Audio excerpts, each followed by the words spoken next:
Summertime in St. Louis. It's some rap shit. Check it. Yeah. Astros have good arms in their outfield. Donaldson, a wave and a miss. Just buckled him. Center cut curveball, but it was nasty. 1 ball, 2 strikes. Scherzer to the plate. And he struck him out.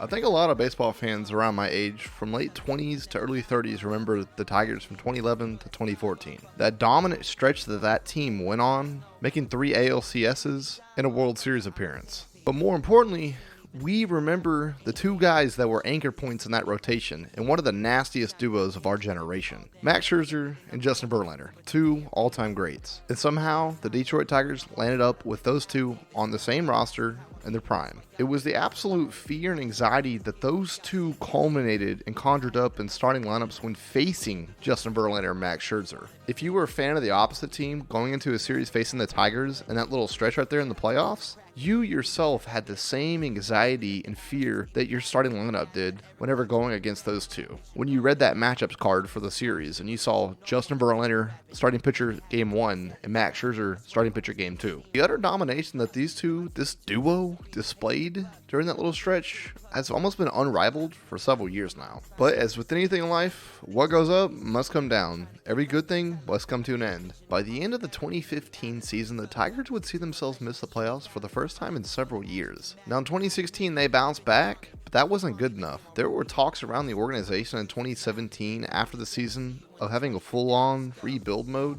And so the Tigers did what not many thought they would ever do. They traded away their Cy Young winner, their ace pitcher, one of the best of our generation, and Justin Verlander to the Houston Astros in 2017 at the trade deadline. Now the Tigers got some prospects of the Astros back, totaling 5 players. Now Max Scherzer had left back in 2014 after the season. After he countered the contract that the Tigers had thrown at his way, the Tigers basically laughed at him and said, "Hit the road, we don't need you." Looking in the rear view mirror now, it was kind of sad to see that the Tigers had broken up one of the best duos in the league, and one of the best duos that the league had seen in quite some time in Max Scherzer and Justin Verlander after 2014. Now we all know, Max Scherzer and Justin Verlander, they went on to have very successful careers for themselves. Verlander going on to win the World Series in 2017, the same year he was traded to the Astros, being an anchor point and the missing piece they needed to get over that hump against the Dodgers. And then in 2019, he'd have one of his best years of his career, winning the Cy Young. And then finally, his last year in Houston, in 2022, he'd go out and have his lowest ERA of his career with a 1.75, 18 wins. He'd add yet another Cy Young award to the already long list of trophies he has, and another World Series championship. And on the split end, Max Scherzer. Max would go on to sign with a few different teams, and in 2019, he finally reached the pinnacle of his career. He won the World Series against Justin Verlander and the Astros, no less. Since he left the Tigers, Max has just had stellar year after stellar year. His numbers, strikeouts, pitching performances are all stellar. In 2021, at the trade deadline, Max Scherzer would be traded from the Washington Nationals all the way to the Los Angeles Dodgers. Well, the Dodgers were hoping that he'd be that missing piece of the rotation where they can get over the hump to go win the World Series yet again. Now, unfortunately, the Dodgers would fall a game short to the Atlanta Braves, the eventual world champions, and Max Scherzer would be released into free agency. And look who came calling to his door. Someone knocked, Max answered, it was Steve Cohen of the Mets. Max was brought in to be a number 2 behind Jacob deGrom.